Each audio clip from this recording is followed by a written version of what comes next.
জুয়া খেলা ইসলামে হালাল না হারাম? কেউ যখন জুয়া খেলে, যারা জুয়া খেলে আল্লাহ হেফাজত করুক, কিছুদিন পর পর আর না খেললে মাথার সার্কিট ধ্বংস হয়ে যায়।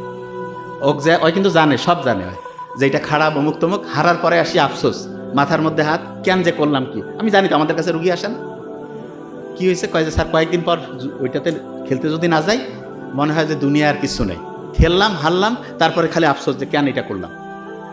বিজ্ঞানীরা দেখছে যে এই জুয়া খেলার আগের মুহূর্তে তার ওই জুয়ার যে একটা থ্রিলিং, এইটার কারণে তার হাই ডোপামিন ক্ষরণ হয়। এবং এইটা ওই একবার হাই ডোপামিন যদি আপনি ওই মজাটা পেয়ে যান, তখন আর স্বাভাবিক যে ডোপামিন সেটা আর ভালো লাগবে না। এই কারণে আল্লাহ যে জুয়াতে শুধু অর্থনৈতিক ক্ষতি তাই না, আপনার ব্রেন যে আছে, ব্রেনটাও ধ্বংস হয়ে যায়। জুয়ারও খুব বুদ্ধিমান হওয়ার সুযোগে নেই। হ্যাঁ, 2-4 জন এক্সেপশনাল, সেটা আলাদা।